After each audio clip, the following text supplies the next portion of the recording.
pada hadis Ibnu Umar radhiyallahu taala anhu yang diriwayatkan oleh Al-Imam Abu Dawud. Berkata Ibnu Umar radhiyallahu taala anhuma, "Anna Bilalan adzana qabla al-fajr."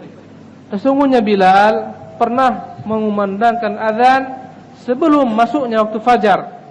Fa amarahu an-nabiy sallallahu alaihi wasallam an yarji'a fayunadi ala innal 'abda nam. Maka diperintahkan Nabi sallallahu alaihi wasallam Bilal agar kembali mengumandangkan, meneriakkan kepada manusia, ala innal 'abda nam. Ketahuilah sesungguhnya wahai manusia masih malam, masih boleh tidur. Hadis ini dikeluarkan oleh Abu Dawud dan dilemahkan oleh Abu Dawud. Hadis ini dhaif. حدثنا عبد الله بن عبد الوهاب قال حدثنا حماد عن رجل لم يسمه عن الحسن قال خرجت بالسلاح ليالي الفتنة فاستقبلني أبو بكرة فقال أين تريد؟ قلت أريد نصرة ابن عم رسول الله صلى الله عليه وسلم. قال رسول الله صلى الله عليه وسلم إذا تواجه المسلمان بسيفيهما فكلاهما من أهل النار. قيل فهذا القاتل فما بال المقتول؟ قال إنه أراد قتل صاحبه. Berkata Imam Bukhari rahimahullah, kami telah diberitakan oleh Abdullah bin Ubaid Al-Wahhab, dia kata sesungguhnya Hammad telah memberitakan kepada kami, yakni Hammad ibnu Zaid, an rajulin lam yusammi, dari seseorang yang tidak dia mau berikan namanya. Tuh dia berkata, aku keluar membawa pedangku pada malam terjadinya fitnah, yakni peperangan antara Ali dan Aisyah, Zubair dan Talha. Ketika aku menghunus pedangku berjalan pada malam fitnah, maka aku berjumpa kepada Abu Bakrah dan dia menahanku dan berkata, kemana engkau berjalan? Ku nyatakan, aku membawa pedang ini karena aku ingin membela anak paman Rasulullah sallallahu alaihi wasallam, Ali bin Abi Thalib. Maka berkata Abu Bakrah, aku pernah mendengar Rasulullah bersabda, jika dua orang muslim bertemu masing-masing hunus pedangnya dan bertempur, maka kedua-duanya adalah penduduk neraka. Ditanyakan, ya Rasulullah, ini orang yang membunuh jelas masuk neraka, dan kenapa yang terbunuh pun masuk neraka? Maka Rasulullah menjawab, karena orang yang terbunuh pun sesungguhnya benar-benar ingin membunuh lawannya. Wa an Abi Sa'id Al-Khudri radhiyallahu anhu qala, dari Abi Sa'id Al-Khudri radhiyallahu ta'ala anhu dia berkata, qala Rasulullah sallallahu alaihi wasallam, bersabda Rasulullah, la yaqta'u sholata syai'un, tidak ada yang memotong salat apapun juga. Qadra'u mastata'tum, tinggalkan apa yang kalian mampu. Akhrajahu Abu Dawud wa fi sanadihi dha'fun. Hadis ini dikeluarkan oleh Abu Dawud dan dalam hadis ini terdapat kelemahan. Saat ini, waktu telah menunjukkan pukul 20 waktu Indonesia Barat dan pukul 21 waktu Singapura dan Johor, Malaysia.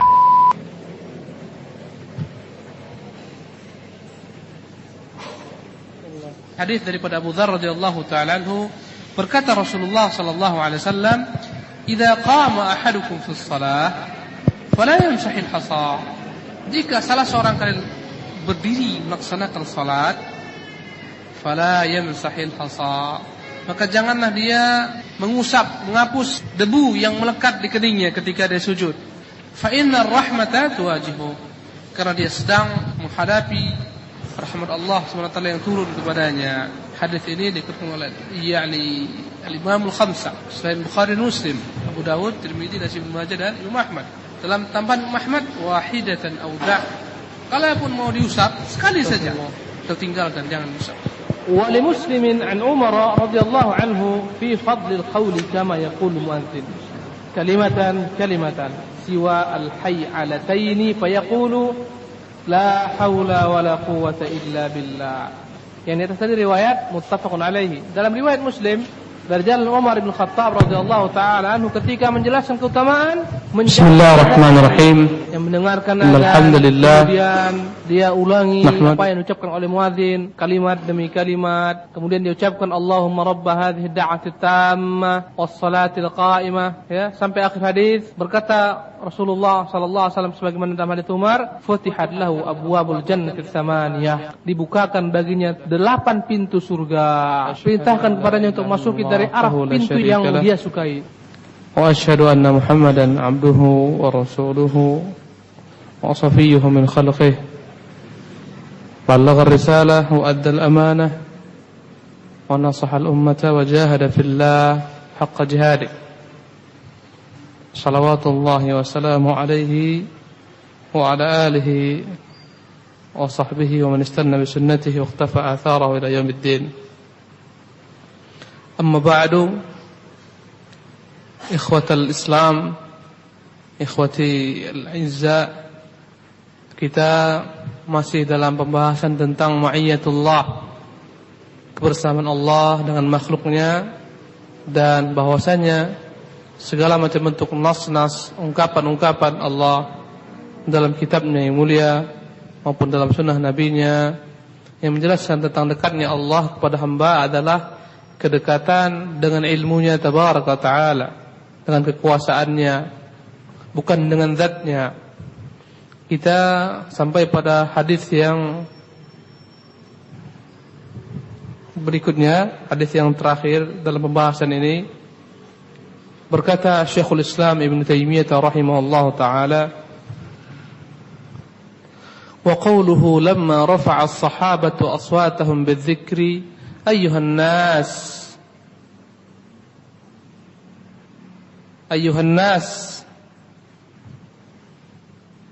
arbi'u ala anfusikum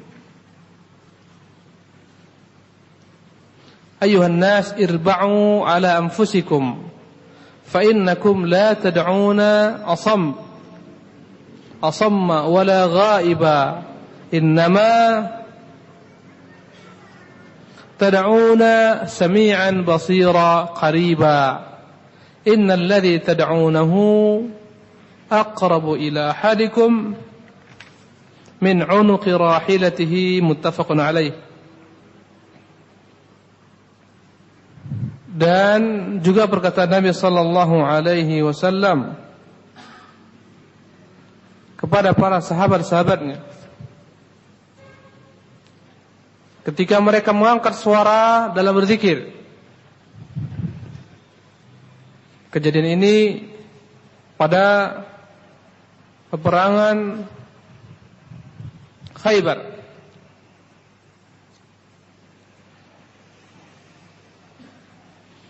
Di mana para sahabat ketika mereka naik ke tempat yang tinggi, mereka bertakbir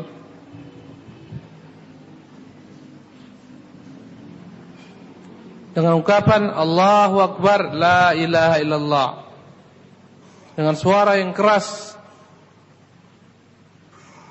Maka berkata Rasulullah sallallahu alaihi wasallam, irba'u ala anfusikum, artinya kasihani diri kalian. Irba'u ala anfusikum, kasihani diri kalian. Fa innakum la tad'una asamma wala ghaiba, karena kalian bukan sedang menyeru Tuhan yang tuli ataupun Tuhan yang tidak ada, ghaib. Innama tad'una sami'an basira, sesungguhnya kalian sedang menyeru berdoa kepada Tuhan yang maha mendengar lagi maha melihat, qariba, yang dekat. Innal ladzi tad'una, sesungguhnya dia Tuhan yang kalian sedang menyerunya, berzikir menyebut namanya, aqrabu ila ahadikum, lebih dekat kepada salah seorang kalian, min unuqi rahilati, daripada leher, daripada untanya. Muttafaqun alaih. Hadis ini ikhwani rahimanillahu wa iyyakum ajma'in, kaitannya dengan bab kita, bab penjelasan tentang ma'iyatullah ta'ala li khalqi, kebersamaan Allah kepada makhluknya. Bahwasanya hadis ini menunjukkan Allah Subhanahu wa taala senantiasa menyertai hambanya, dekat dengan hambanya. Maka ketika para sahabat berzikir dengan keras menyebutkan ungkapan yakni Allahu Akbar dengan keras, Allahu Akbar la ilaha illallah ketika mereka naik ke tempat yang tinggi. Karena sunnah yang diajarkan Rasulullah, kalau kita sedang naik ke tempat yang tinggi hendaklah bertakbir. Ya. Karena orang dalam keadaan tinggi terkadang dia lupa, dia sombong. Maka dia harus ingat ketika dia tinggi bahwasanya Allah lebih tinggi daripada segalanya. Untuk menghilangkan kesombongannya, kepongangannya, agar jangan merasa dirinya tinggi, maka diucapkan Allahu Akbar. Ini sunnah ketika kita naik gunung, tempat yang tinggi, ya, dan seterusnya. Allahu Akbar. Kalau turun, apa yang kita ucapkan? Subhanallah. Apa arti Subhanallah? Maha suci Allah dari segala macam bentuk kekurangan, aib. Maha sempurna. Ketika kita turun tempat rendah, kita sucikan Allah daripada segala macam bentuk aib, kurangan. Jadi ketika mereka naik ini pada perang Khaybar, mereka bertakbir dengan suara yang keras, Allahu Akbar, Allahu Akbar, la ilaha illallah. Terdengar Rasulullah sallallahu alaihi wasallam. Maka beliau berikan petunjuk kepada sahabat-sahabat beliau bagaimana cara berzikir yang benar. Dia jelaskan, beliau katakan irba'u ala anfusikum. Irba'u, hendaklah kalian kasihani diri kalian. Enggak perlu kenakan suara sampai habis suara kalian. Enggak perlu menjerit-jerit dalam berzikir.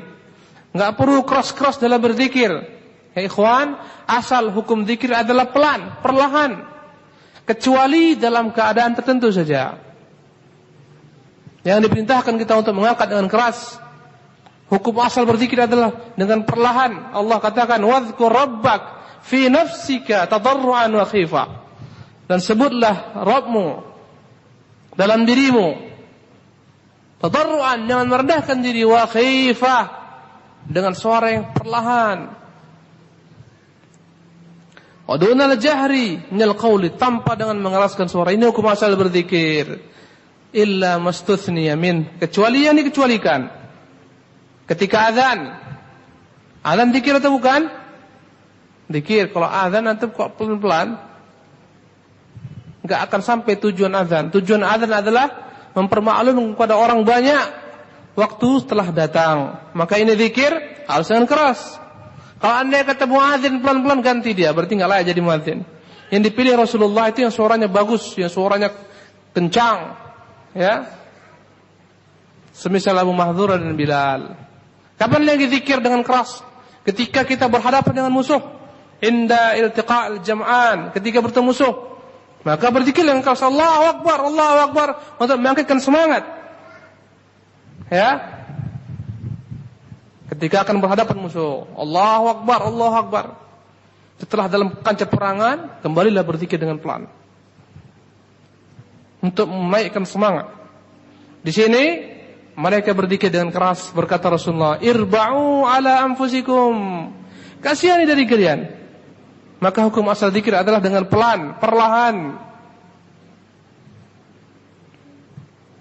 bukan dengan suara keras. Apa kata Rasulullah sallallahu alaihi wasallam? Fa innakum la tad'una samma wala ghaiba. Karena kalian bukan menyuruh Tuhan yang tuli, yang ghaib, yang tidak ada. Dia itu tidak tuli, dia itu ada bersama kalian. Bukan kalian menyuruh Tuhan yang tidak mendengar doa kalian, yang tidak melihat kalian. Innama tad'una sami'an basira. Sesungguhnya yang kalian puja, yang kalian berdoa kepadanya, yang kalian sebut sami'a basira qariba. Dia itu maha mendengar, dia itu maha melihat. Apa yang kalian ucapkan, dia dengar. Apa yang kalian perbuat, dia lihat. Qariba, dan dekat dengan kalian. Maka tidak perlu mengangkat-angkat suara. Bahkan kata Nabi, dia berikan lagi yakni permisalan untuk mendekatkan pemahaman kepada para sahabatnya. Innal ladzi tad'unahu aqrab ila ahadikum min 'unuqi rahilati. Sesungguhnya Tuhan yang kalian sedang suruh itu lebih dekat kepada kalian daripada leher unta kalian, kendaraan kalian, lebih dekat. ya, orang yang sedang mengendarai unta, dia akan berhadapan dengan leher unta, dekat dengan leher unta. Tapi Allah, Tuhan yang akan seru lebih dekat daripada leher unta kalian. Bahkan, ya, lebih dekat daripada urat nadi kalian.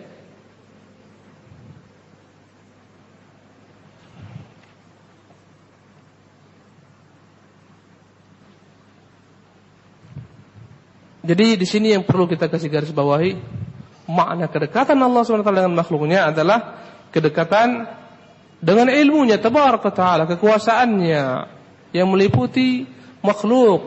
Andai kata orang-orang beriman, kebersamaan Allah dalam bentuk ta'yid wan nasr, membantu mereka, memelihara mereka, menjaga mereka, memenangkan mereka. Maka tidak perlu berteriak-teriak. Ini dia konsep dalam berzikir, ikhwan rahimakumullah. Ini yang benar, ini yang Rasul mengajarkan kepada kita. Adapun yang antum lihat, adapun yang antum dengar, kalaulah ada orang yang berzikir dengan suara lantang dan keras sehingga bergema, ya, itu menyelisihi sunnah Rasulullah. Kecuali kan tadi ketika adzan, ketika takbir, itu antum suara keras. Ketika takbir keluar dari rumah mau Idul Fitri, Idul Adha, bertakbirlah dengan keras, Allahu Akbar, Allahu Akbar. Ibnu Umar kalau dia keluar ketika mau menuju musalla, dia bertakbir sehingga orang-orang pun bertakbir dengan takbirnya, sehingga terdengarlah takbir di pasar-pasar, menunjukkan mereka bertakbir dengan suara keras. Ini pengecualian.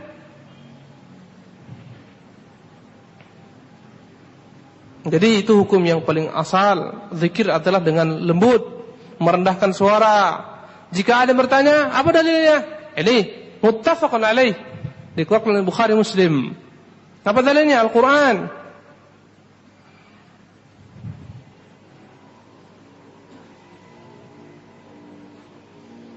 Jadi ayat ini ikhwan rahimakumullah menjelaskan betapa dekatnya Allah dengan hambanya. Wa idza sa'alaka 'ibadi 'anni fa inni qarib. Jika bertanya kepadamu hambaku tentangku, katakan aku dekat. Ujibu da'watad da'i idza da'an. Aku akan mengabulkan doa orang-orang yang berdoa kepadaku jika dia berdoa. Falyastajibu li wal yu'minu bi. Hendaklah mereka menjalankan kewajiban-kewajibanku, memenuhi seruanku, dan beriman kepadaku. Ini dia syarat dikabulkannya doa, memenuhi kewajiban-kewajiban kita kepada Allah SWT.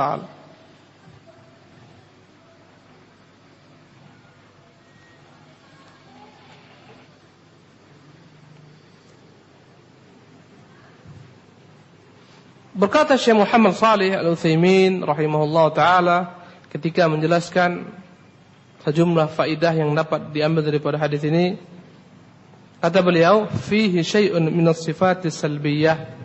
Dalam hadis ini terdapat sifat salbiyah bagi Allah. Sifat salbiyah yang yakni menafikan bagi Allah sifat-sifat tersebut. Sifat apa di sini? Asam, ghaib. Allah itu tidak tuli. Ya, Allah bukan tuli. Ini namanya sifat salbiyah.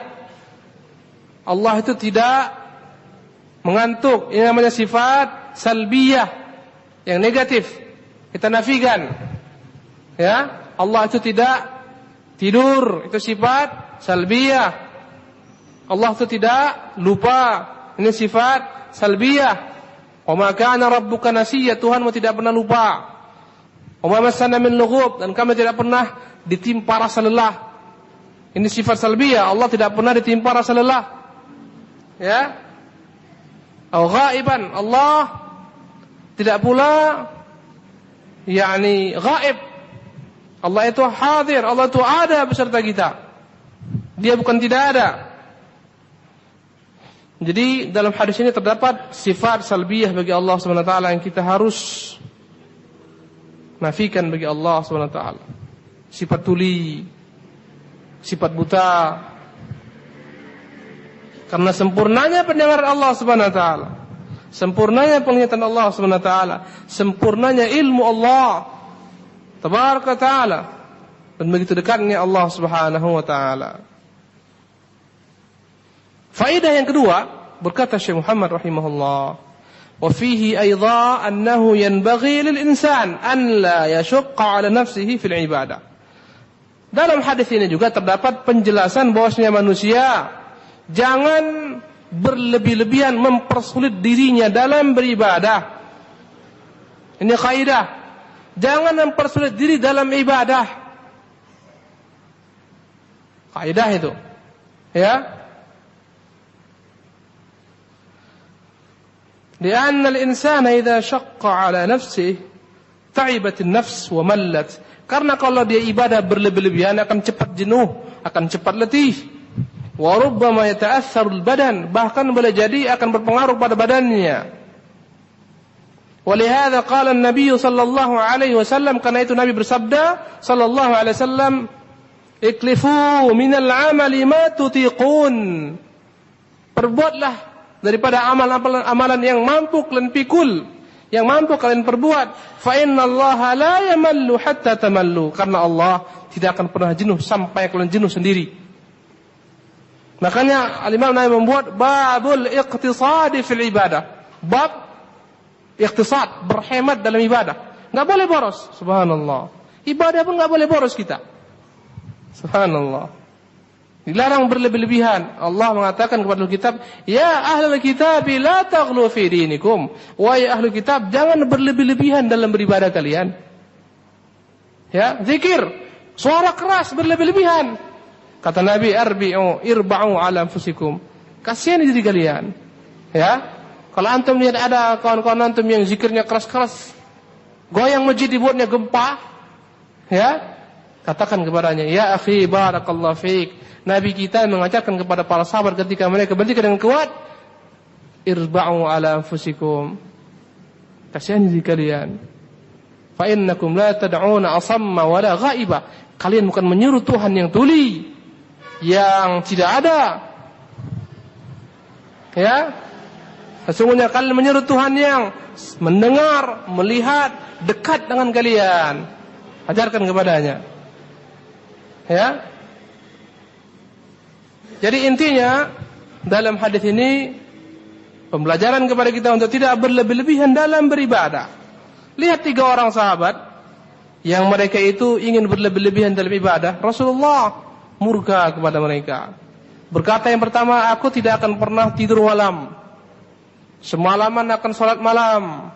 Ini berlebih-lebihan. Berkata yang kedua, aku tidak akan pernah mau berbuka. Setiap hari aku puasa. Ini pun berlebih-lebihan. Ada lagi yang berkata, aku tidak akan pernah menikahi wanita-wanita. Ini pun berlebih-lebihan. Ya, puasa itu baik. Tapi ikuti kaidah. Abdullah bin Amr bin As mengatakan, ya Rasulullah, aku mampu berpuasa. Ya. Kata Rasulullah, jika engkau mampu berpuasa maka perbuatlah, ya, setiap Senin dan Kamis.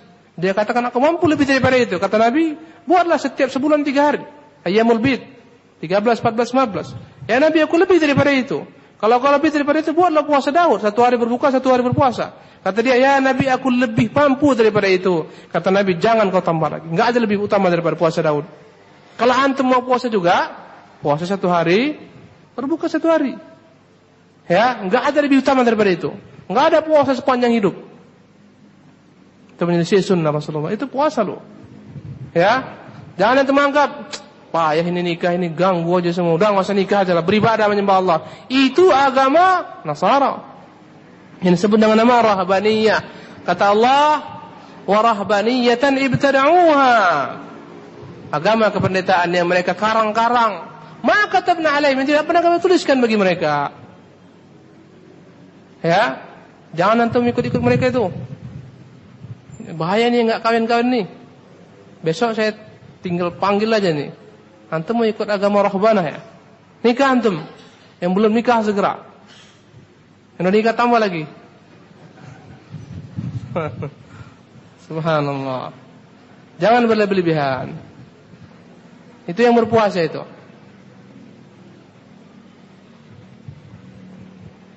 Kata Nabi SAW, ala inni atqakum lillahi wa akhsyakum lah.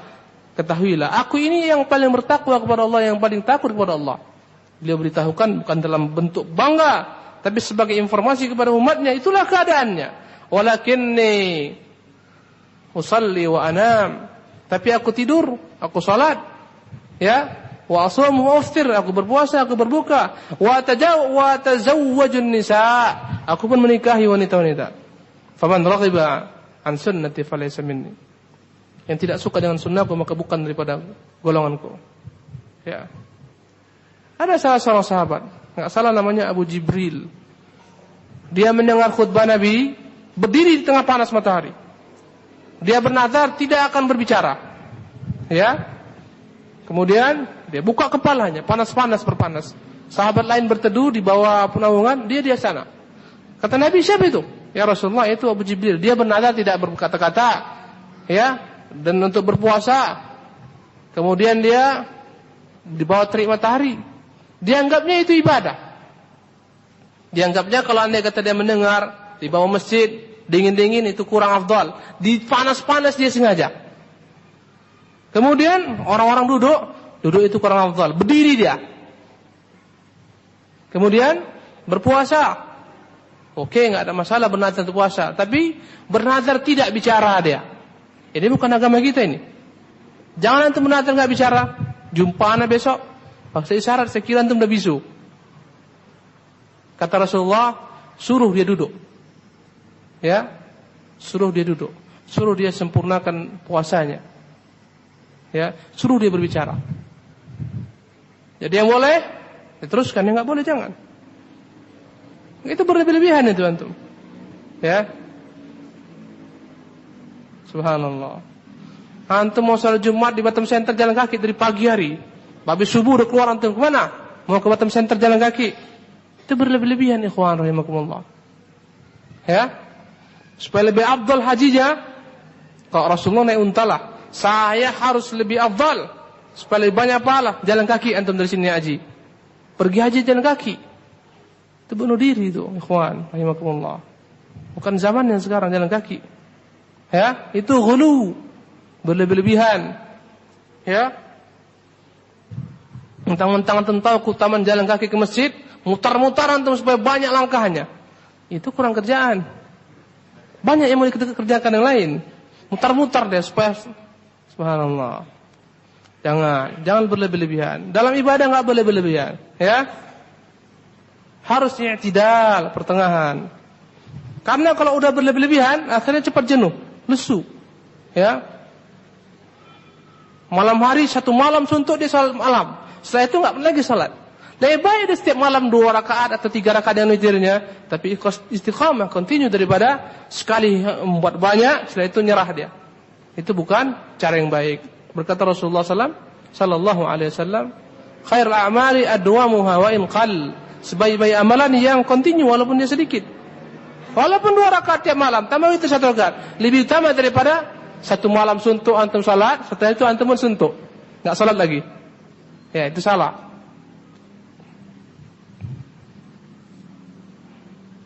Bahkan Rasulullah SAW, ketika ada orang yang sedang ngantuk-ngantuk, dia paksa salat sunnah, kata Nabi apa?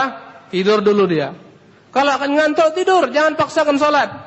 Fa inna ahadakum idza shalla wa huwa na'isun la yadri la'allahu yastaghfir fa yasubbu nafsah. Rawahul Bukhari. Kalau kalian sedang salat dan sementara akan ngantuk, jangan-jangan kalian ketika salat dalam keadaan mengantuk tanpa dia ketahui dia mau beristighfar mohon ampun kepada Allah, malah salah ucap, malah mencaci maki dirinya sendiri. Kalau udah ngantuk, bahaya. Enggak terkontrol apa yang diucapkan.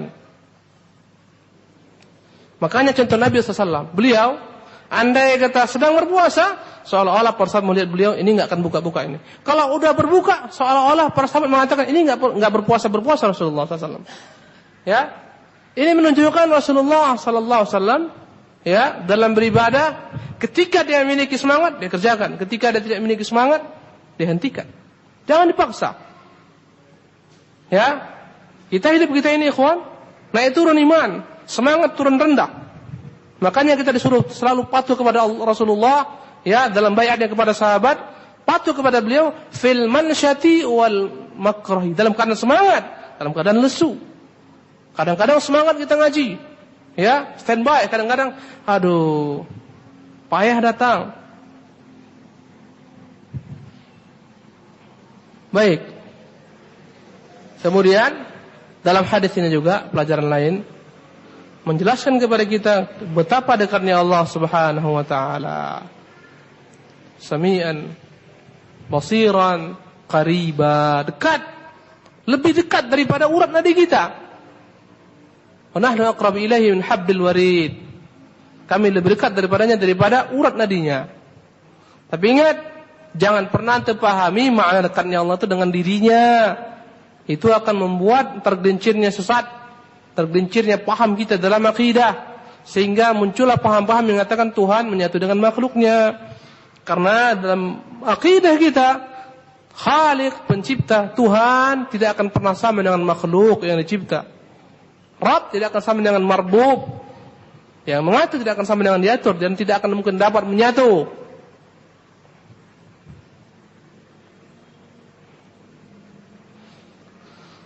Jadi ikhwani rahimakumullah, hendaklah kita berjalan menuju Allah SWT dengan i'tidal, pertengahan. La ifrata wa la tafrit. Tidak terlampau kita berlebih-lebihan, ghulu, tidak pula terlampau kita sepelekan ibadah sehingga kering tidak beribadah. Kemudian ikhwan, apa faedah kita pelajari hadis ini? Untuk apa? Kita mempelajari nama-nama Allah, sifat-sifat Allah SWT, agar merubah sikap kita terhadap Allah SWT. Bukan kita mempelajari Asma'ul Husna, nama-nama Allah itu sekedar menyebut-nyebutnya. Wallahu alladzi la ilaha illa huwar rahmanur rahimul malikul quddus. Bukan itu yang diinginkan Rasulullah sallallahu alaihi wasallam. Kita pahami nama-nama Allah dengan sepaham-pahamnya. Kemudian akan merubah sikap kita terhadap Allah SWT. Akan merubah perbuatan kita. Kalaulah kita tahu Allah itu Sami'un qaribun basir, dia itu maha mendengar, maha melihat, maha dekat, maka akan berpengaruh kepada perkataan kita. Kita akan pegang perkataan kita, berhati-hati. Kalau andai kata berkata-kata, hati-hati. Kalau andai kata tidak benar, jangan katakan. Kalau itu fitnah, diam, jangan lanjutkan. Kalau itu ghibah, diam. Kalau itu kebaikan, katakan. Berhati-hati dalam berkata-kata. Ini kalau kita memahami Allah Sami', maha mendengar.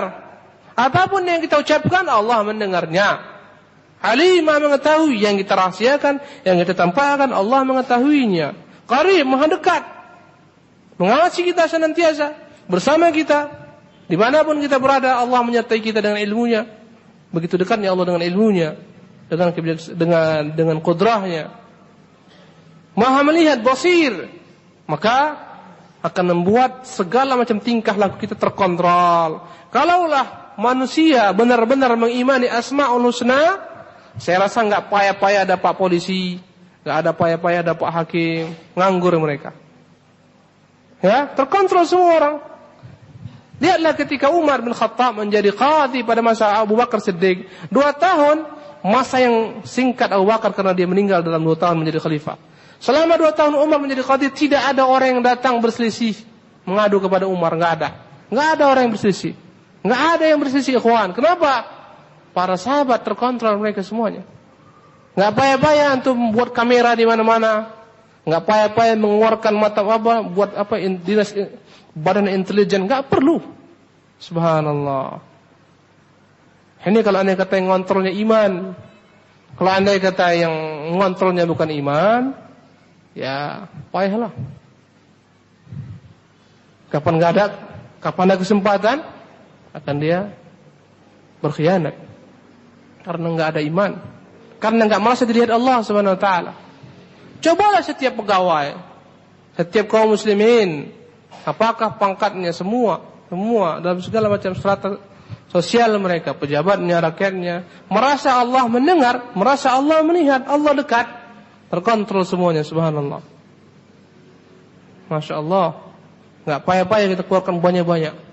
Enggak akan banyak uang kita ini hilang. Enggak akan ada namanya koruptor, enggak ada. Enggak ada namanya KPK itu semua, enggak ada. Aman semua, subhanallah. Tapi karena enggak merasa sami', Allah Maha mendengar, Allah Maha melihat, jadilah semuanya. Boleh jadi KPK lebih ditakuti daripada Tuhan. Waliyadzubillah. Kalau ada kata disuruhkan hayya 'alas shalah, dia enggak datang. Tapi kalau datang KPK sibuk dia. Subhanallah. Baik.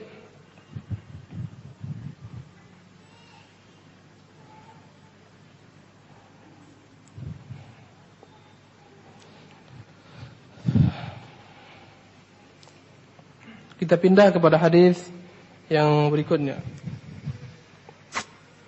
Itsbatu ru'yatillah. Silakan baca. Satu orang baca.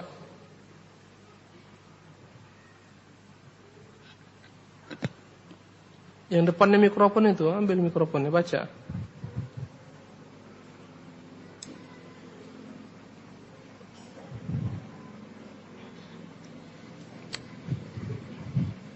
Kalau antum nggak membaca, kasih mikrofonnya kepada yang membaca. Inilah antum ini. Pahala aja antum pindah-pindahkan ke yang lain-lain. Pahala itu.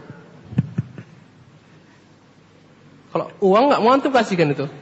Jaminan itu. Ini kalau orang ini pahala, Masya Allah. Bismillah. Isbatu ru'yatil mu'minina birabbihim yawmal qiyamah. Wa qawluhu innakum satarawna rabbakum kama tarawnal qamara lailata al-badri. Wa tadamawna fi ru'yatihi fa in istata'tum an la taghlubu ala salati qabla tulu'i syamsi wa salati qabla ghurubiha faf'alu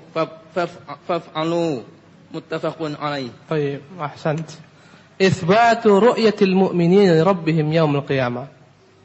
Bab berikutnya, bab baru, penjelasan tentang orang-orang beriman akan melihat Tuhan mereka kelak di hari kiamat. Dari hadis, dari ayat sudah kita jelaskan. Wa qauluh, dan diantaranya perkataan beliau sallallahu alaihi wasallam, innakum satarawna rabbakum, sesungguhnya kalian pasti akan melihat Tuhan kalian.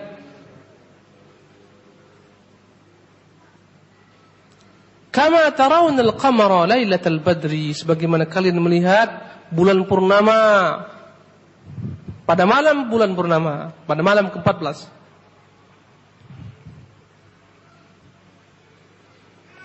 La tudhamuna fi ru'yati. Tidak perlu kalian saling gontok-gontokan untuk melihat Allah Subhanahu wa taala. Untuk zalim menzalimi untuk melihat Allah Subhanahu wa taala. Enggak perlu. Semuanya akan melihat. Atau la tadhammuna fi ru'yati. Enggak perlu kan saling berkumpul-kumpul untuk melihat Allah Subhanahu wa taala. Enggak perlu. Biasanya andai kata sesuatu benda atau sesuatu hal yang dia itu sudah dilihat, 2-3 orang antum harus melihat dengan jeli. Enggak perlu begitu melihat Allah Subhanahu wa taala. Enggak perlu antum saling tolak-tolakan melihat Allah Subhanahu wa taala. La tadhamuna fi ru'yatihi atau la tadhamuna fi ru'yatihi. Enggak perlu gontok-gontokan, enggak perlu kalian saling berkumpul-kumpul sebagian dengan sebagian lainnya untuk melihat. Enggak perlu. Ya? Sebagaimana kita enggak perlu gontok-gontokan untuk melihat bulan purnama. Perlu enggak? Antum saling, awas saya mau lihat, awas, perlu enggak? Enggak perlu. Enggak perlu antum untuk lihat matahari saling berebut. Ya, di tempat terbuka semua sama, awas saya mau lihat, awas, enggak perlu. Begitu juga kita akan melihat Allah Tuhan kita. Fa in istata'tum alla taghlibu ala salatin qabla tulu'i syams wa salatin qabla ghurubiha faf'alu, muttafaqun alaih. Andai kata kalian mampu untuk tidak lalai, terluput melaksanakan salat sebelum terbitnya matahari, yakni salat fajar atau salat subuh, dan salat sebelum tenggelamnya matahari, yakni salat asar, faf'alu, maka perbuatlah, muttafaqun alaih.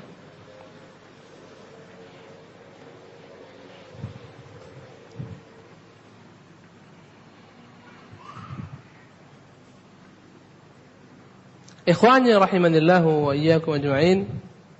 Hadis ini adalah satu daripada hadis yang menjelaskan tentang orang-orang beriman akan melihat Rabb mereka di hari kiamat. Dan ini disepakati oleh seluruh ahlus sunnah. Tidaklah menyelisihinya kecuali ahlul bid'ah dari golongan Jahmiyah, Mu'tazilah dan lain-lainnya. Asy'ariyah pun demikian, dengan penafsiran yang berbeda. Dan keterangan ini didukung oleh Al-Quranul Karim.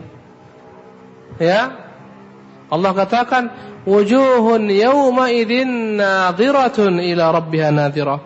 Wajah pada hari itu bercahaya ketika melihat kepada Tuhannya. Imam Syafi'i rahimahullah berkata, ketika Allah Subhanahu wa taala kalla innahum 'an rabbihim yawma idzin lamahjubun, ketika menafsirkan ayat yang berbunyi kalla innahum 'an rabbihim yawma idzin lamahjubun, ketahuilah sesungguhnya mereka kelak akan dihijab, dihalangi dari Rabb mereka untuk tidak melihat kepada Rabb mereka. Berkata Imam Syafi'i rahimahullah taala, ketika Allah Subhanahu wa taala menjelaskan dalam ayat ini bahwasanya dia akan menghijab, menutup ya kesempatan bagi orang-orang kufar untuk melihat dirinya, maka mafhumnya kebalikannya Allah akan berikan kepada orang-orang beriman kesempatan untuk melihat Allah Subhanahu wa taala, melihat wajah Allah Subhanahu wa taala. Itu kata Imam Syafi'i rahimahullah taala. Wujuhun yawma idzin nadhira ila rabbiha nadhira. Wajah ketika itu bercahaya, terang benderang ketika melihat kepada Rabbnya. Dalam hadis ini diantaranya, kalian akan melihat Tuhan kalian kama tarawna al-qamar, sebagaimana kalian melihat bulan. Tashbih di sini, yakni perumpamaan di sini bukan maknanya perumpamaan antara mar'i dan mar'i, bukan kita samakan Allah dengan bulan. Bukan maknanya kita melihat Allah itu sama dengan kita melihat bulan, bukan bulannya, bukan objeknya. Allah sama dengan bulan, tidak. Bukan objeknya, bukan maknanya yang kita samakan di sini sebagaimana kalian melihat bulan purnama. Bukan maknanya ya bahwasanya Allah SWT itu akan kita lihat sebagaimana bulan, maknanya Allah sama dengan bulan, bukan. Tapi maknanya apa? Yang dimaksud di sini ada ru'yah, penglihatan kita kepada Allah SWT sama dengan bagaimana kita melihat bulan. Ya? Paham nggak antum?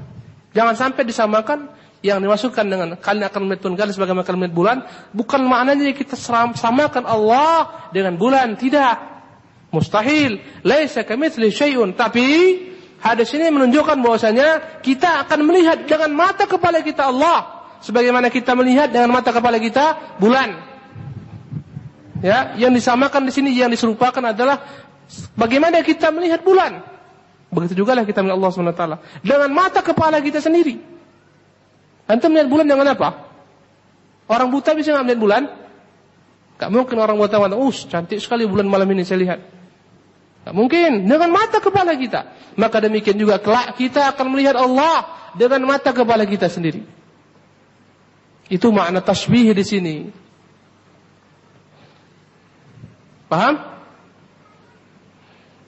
Maka berkata Rasulullah sallallahu alaihi wasallam, "Fa in istata'tum alla taghlibu 'ala salatin qabla thulu'i asy-syams." Anda yang katakan mampu, jangan terluput untuk melaksanakan salat subuh pada waktunya berjamaah dan salat asar pada waktunya berjamaah, maka kerjakan. Subhanallah.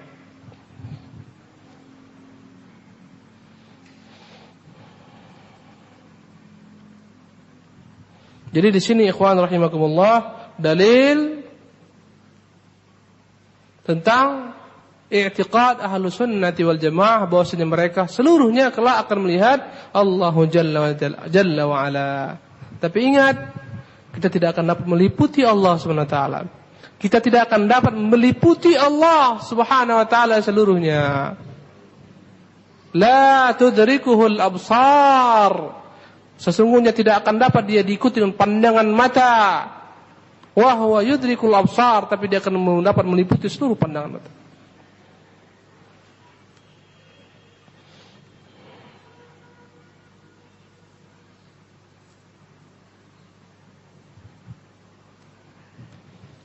Baik.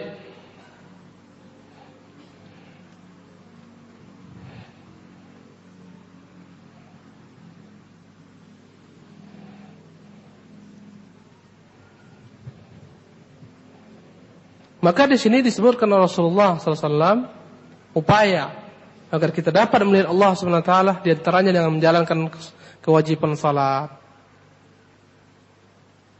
Dan di antara salat 5 waktu ini ada salat yang paling utama. Salat apa dia? Salat asar.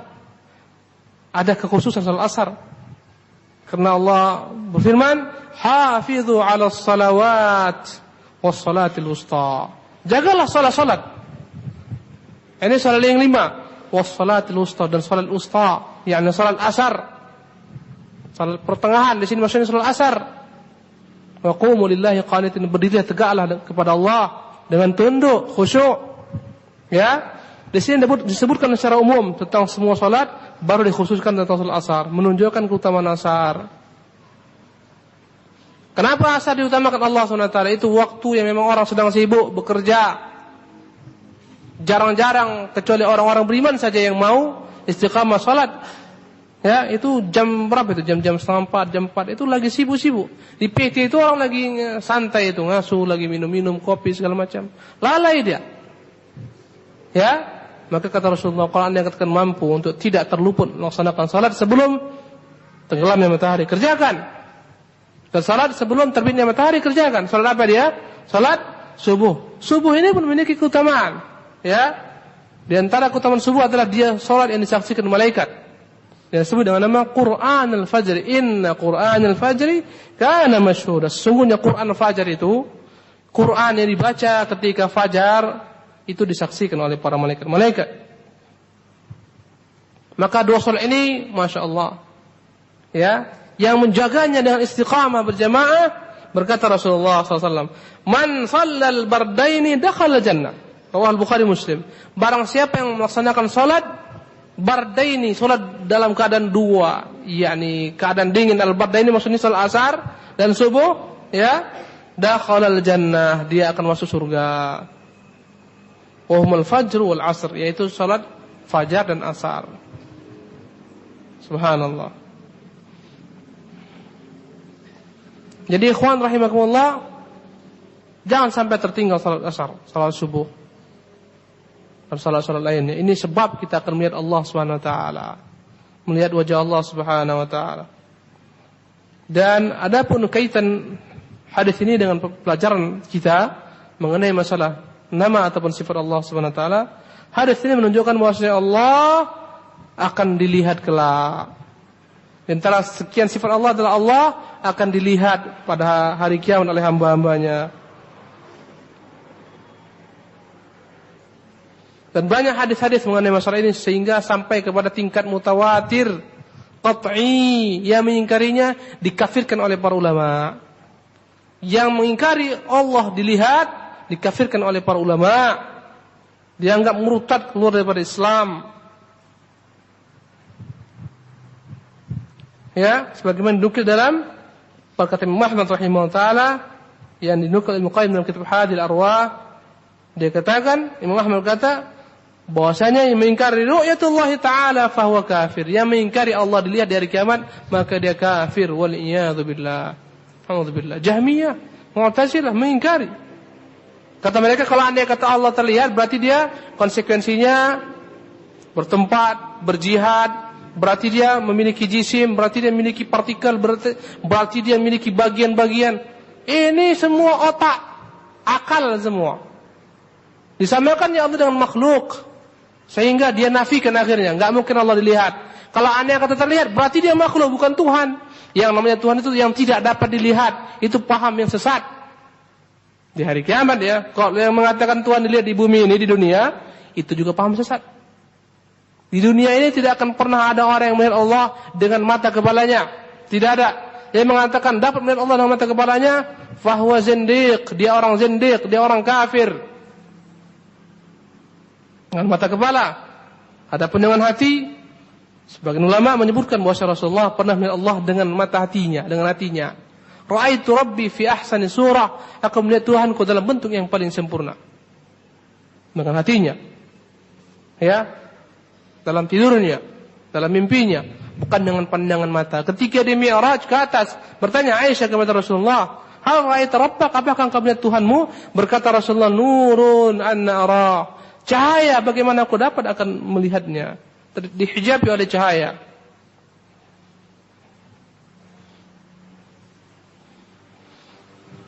Jadi ini paham ahlu sunnah. Ahlu sunnah ada dalil, mereka terima. Tanpa mereka akal-akali. Ahlu bid'ah, mereka pikirkan lagi. Ini kayaknya nggak mungkin hadis ini nih. Kita harus tolak ini. Pemahamannya bukan ini nih. Ya, ini pemahaman Allah melihat bukan Allah SWT dapat dilihat enggak. Ini rahmat Allah, nanti kita akan melihat rahmat Allah surganya. Dipesetkan ikhwan, digelincirkan seluruh hadis, seluruh ayat tentang masalah ru'yatullah. Karena apa? Syubhat. Kalau terlihat berarti dia itu jisim. Kalau jisim berarti dia terdiri pada partikel dan anggota-anggota. Kalau Anda kata begitu, itu kan makhluk. Bukan Allah itu. Dia samakan Allah dengan makhluk. Kalau terlihat berarti dia memiliki tempat, memiliki jihad, berada pada satu jihad. Yang namanya berada pada satu jihad berarti dia makhluk. Subhanallah, ini akal. Ya, pemahaman yang menyimpang. Rasul mengatakan kalian akan melihat Tuhan kalian sebagaimana kalian melihat bulan purnama. Itu Rasul yang mengatakan. Dia bilang bukan, itu bukan Tuhan yang kita lihat, bukan itu. Seolah-olah dia katakan Nabi itu berteka-teki atau Nabi itu berbohong. Bukan itu. Kalau yang menafikan maknanya itu bukan melihat, itu melihat rahmat itu. Bukan Allah yang dilihat, rahmatnya, surganya, ganjaran pahala. Ini ta'wilun batil. Kenapa kau ingkari kita melihat Allah SWT? Kalau dia dilihat berarti bertempat. Kalau bertempat dia makhluk. Subhanallah, ini ta'wil yang batil. Apa makna bertempat? Allah menduduki tempat? Mustahil, karena Rasulullah mengatakan Allah SWT tidak akan bersatu dengan makhluknya. Kalau Anda katakan kau maksudkan Allah SWT di atas, benar, memang Allah di atas. Kalau dia mengatakan demikian. Kalau katakan Allah diliputi dengan makhluk, itu dusta. Kalau kau katakan Allah menyatu dengan makhluk, itu dusta. Jadi, ikhwan rahimakumullah, inilah dia akidahnya ahlu sunnah wal jamaah. Tidaklah mengingkarinya kecuali ahlul bid'ah,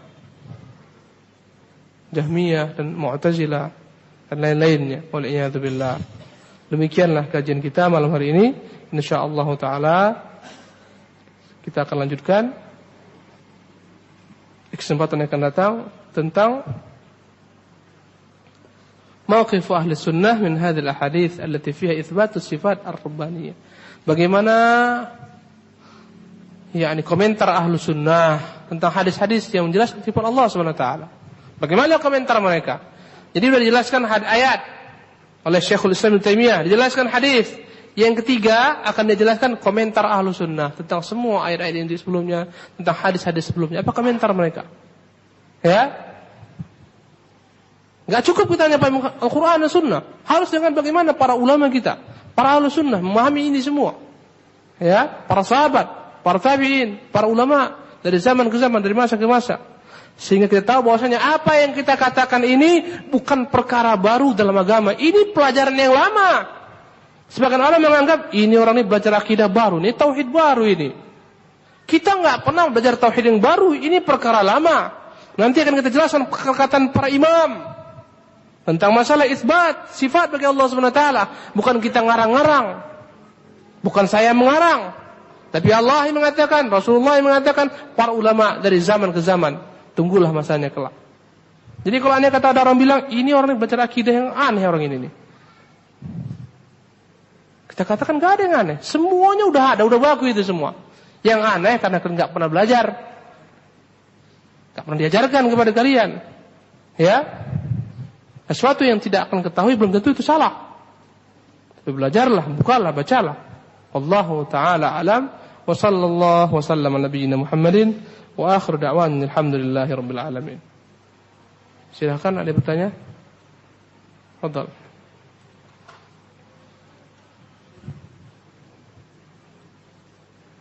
Bismillah. Ustaz, terangkan yang dimaksud dengan Allah tidak menyatu dengan makhluk. Dan bagaimana dengan sangkutannya dengan hadis yang diriwayatkan oleh Imam Bukhari yang maknanya bahwasanya Allah meletakkan kakinya di dalam neraka. Hah? Allah meletakkan kakinya di atas neraka ya?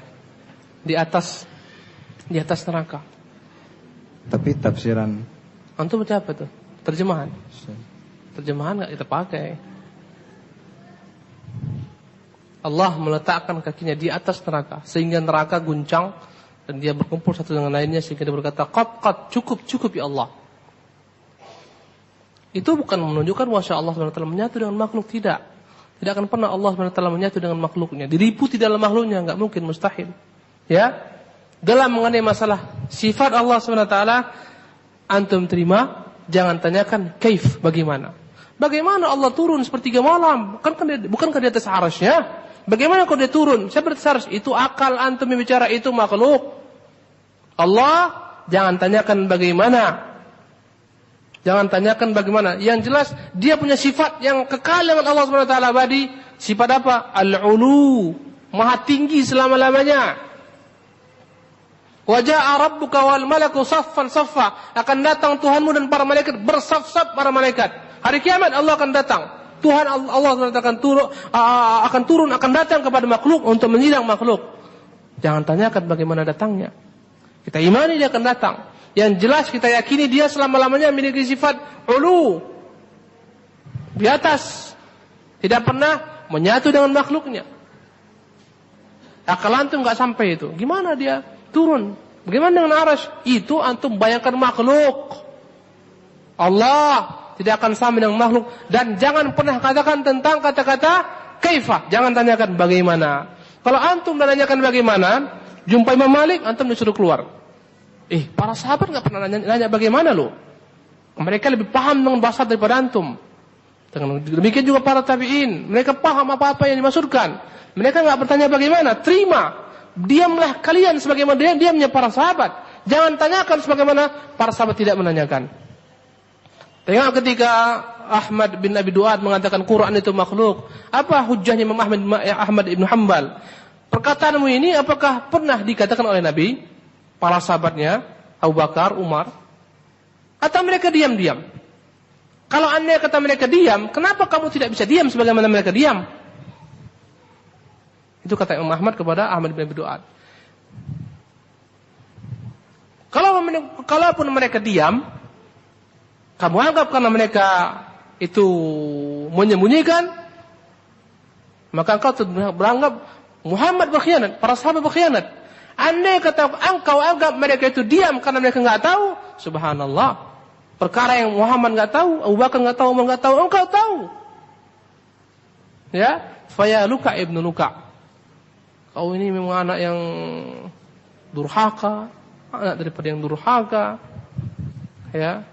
Dari Muhammad rahimahullah taala. Itu dalil untuk seluruh ahlu sunnah terhadap ahlu bid'ah. Apapun yang mereka ucapkan yang tidak pernah dikatakan oleh para sahabat, apapun yang mereka berbuat yang tidak pernah diperbuat para sahabat dalam kerangka ibadah, katakan kepada mereka, apakah Muhammad enggak tahu perbuatan ini dari para sahabatnya dan engkau tahu? Kenapa mereka diam, kau ribut? Andai kata mereka diam, kau katakan mereka diam karena enggak tahu, subhanallah, engkau kafir, berarti engkau lebih tahu daripada Muhammad. Andai kata kau katakan mereka diam karena mereka menyembunyikan ilmu, berarti mereka berkhianat. Tidak akan turun ayat, al-yauma akmaltu lakum, telah aku sempurnakan bagimu agamamu.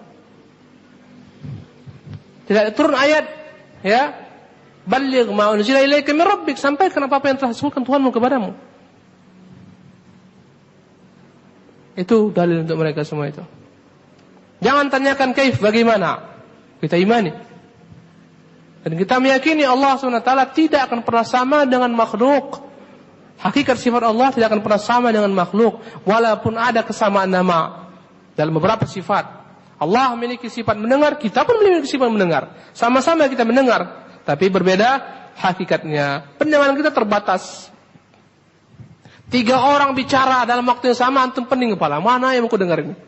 Allah, setiap makhluknya, manusia, jin, hewan, berdoa, berbicara, Allah mendengar semua yang mereka ucapkan. Apa yang mereka doa, minta kepada Allah SWT. Tidak pernah bercampur suara dengan suara lain bagi Allah SWT. Itu pendengaran Allah SWT. Ya, ada yang bicara bahasa Pakistan, bahasa Urdu, ada bahasa Persia, ada bahasa Indonesia, ada bahasa Batak, bahasa Jawa. Allah dengar semuanya. Antum semuanya minta berdoa, Allah dengar semuanya. Coba 5 orang minta satu permintaan, masing-masing minta permintaan. Antum pening, mana yang mau ikut ini? Itu makhluk. Penglihatan Allah meliputi segalanya, yang tampak, yang tidak tampak. Antum hanya yang tampak itu pun terbatas. Di balik masjid kita nggak tahu siapa di balik masjid. Allah mengetahui segalanya. Ya, yang dalam yang dalam lautan yang gelap, yang dalam lautan yang dalam, Allah mengetahuinya. Semut yang hitam, ya, di malam hitam yang pekat, dalam tempat lubang yang hitam, Allah mengetahuinya. Allah melihatnya, berbeda tentunya. Kesamaan dalam nama, sifat, enggak harus sama dalam bentuk hakikat zat Allah SWT. Yang jelas kita katakan amanna bih, semua kita imani. Kullun min indi rabbina, semua daripada Tuhan kita. Itu ahlu sunnah. Jangan banyak kali campur tangan akal antum dalam masalah nama-nama Allah dan sifat-sifatnya. Jangan bayangkan dia. Apapun antum bayangkan tentang Allah, Allah enggak seperti antum bayangkan. Bagaimana Allah Tuhan kita turun dengan malaikat-malaikat? Bagaimana? Enggak boleh bagaimana? Kau udah muncul bagaimana? Katakan amantu billah. Ya Allah, aku beriman dengan semua apa-apa yang kau turunkan. Kalau anda kata masih antum korek-korek bagaimana? Subhanallah. Gila pun antum enggak ada manfaatnya. Enggak akan dapat ketemu hakikatnya. Jangankan bagaimana Allah, bagaimana ruh antum aja enggak bisa antum tidur malam hari ini. Gimana ruh saya ya? Warnanya apa? Gimana besarnya? Ruh yang sama kita tiap hari pagi, sore, siang, malam enggak lepas. Kecuali kita mati pun kita enggak tahu. Jangan tanyakan Allah lagi, ruh aja itu enggak selesai. Kayak kata Ustaz Ali, ya. Masalah kentut aja itu enggak selesai memikirkannya. Masalah angin aja enggak selesai. Masuk perut, masuk angin, masuk botol, minyak angin. Masalah angin aja. Keluar dari belakang, buang angin. Subhanallah. Kata Abu Ihsan hafizahullah taala, masalah bulu aja antum enggak ngerti. Apalagi itu bicara masalah khilafah, masalah daulah Islamiyah, masalah bulu mana harus dipotong, mana enggak boleh dipotong enggak tahu. Subhanallah. Cuma mau bicara daulah Islamiyah, khilafah, bicara yang besar, ekonomi Islam, apa lagi? Daulah Islam, bulu aja enggak tahu mana dipotong, mana enggak dipotong. Subhanallah. Belajar dulu. Ya, wallahu taala alam. Yang lain? Tafadhal. 2 pertanyaan lagi.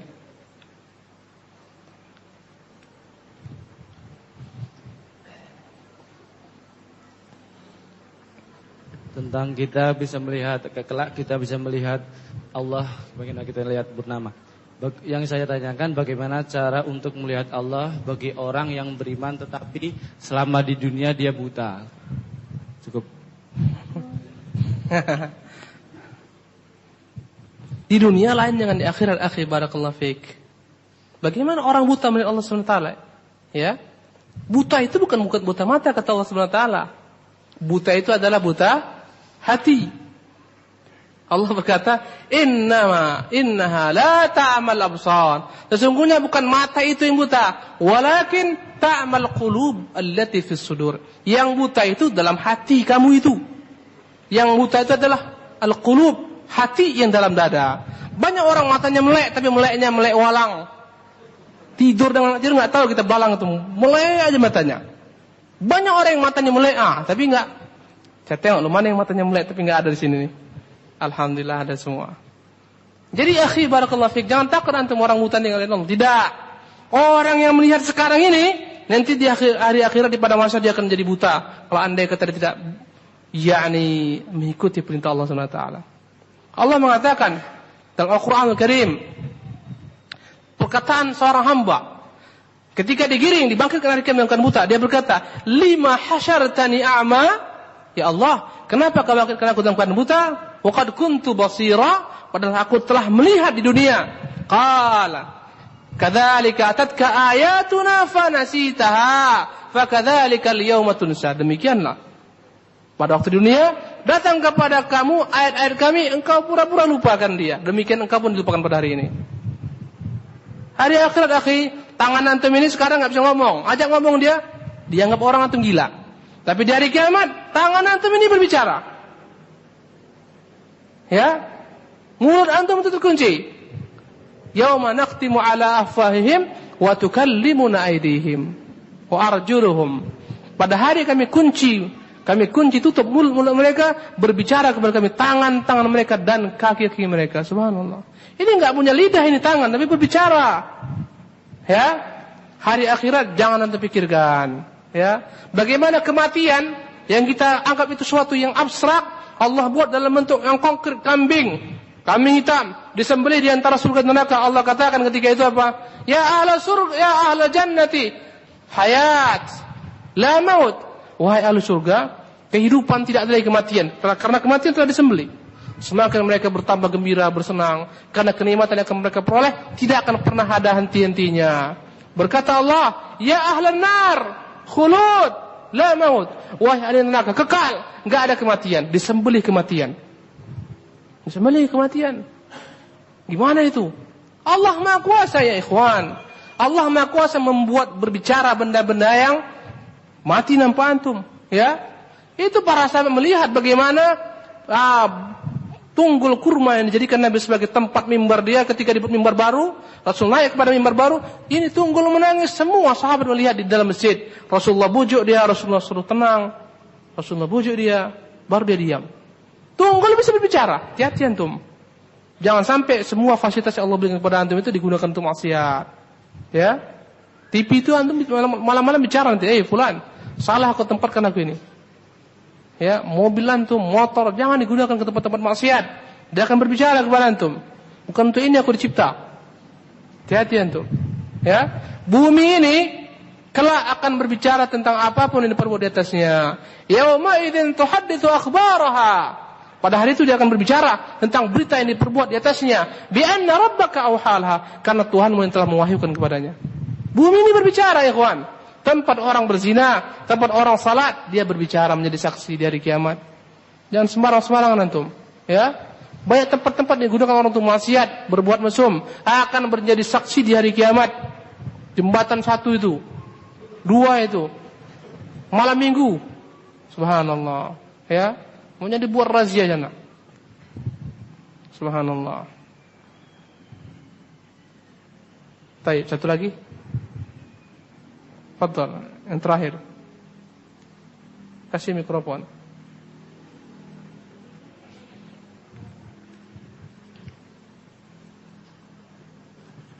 Assalamualaikum warahmatullahi wabarakatuh. Assalamualaikum.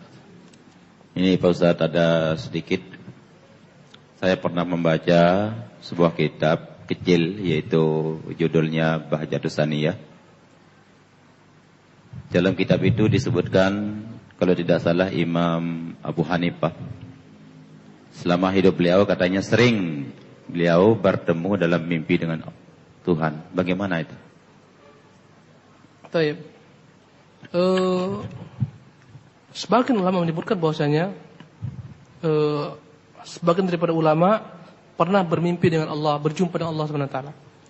Dinukil dari Imam Ahmad rahimahullah bahwasanya dia pernah bermimpi berjumpa dengan Allah Subhanahu wa taala.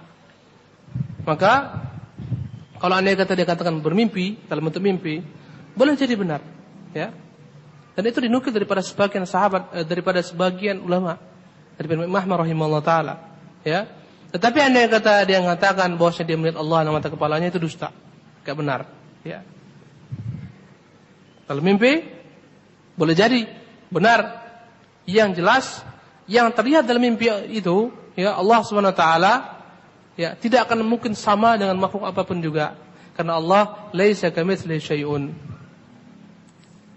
Itu yang menjadi kaidah dalam masalah ini, ya. Sebagaimana akidah sunnah mengatakan boleh jadi seorang bermimpi melihat Nabi, dan Ahlussunnah pun mengatakan boleh jadi sebagian orang dia bermimpi melihat Allah Subhanahu wa taala dalam alam mimpinya, ya. Yang jelas tidak akan sama dengan makhluk. Dan itu dinukil daripada sebagian ulama seperti Muhammad. Dan tadi disebutkan oleh Abu Hanifah rahimahullah, dan saya enggak tahu mengenai masalah itu. Tapi memang ada perkataan para ulama tentang masalah ini. Wallahu taala alam. Demikian. Wassalamualaikum warahmatullahi wabarakatuh.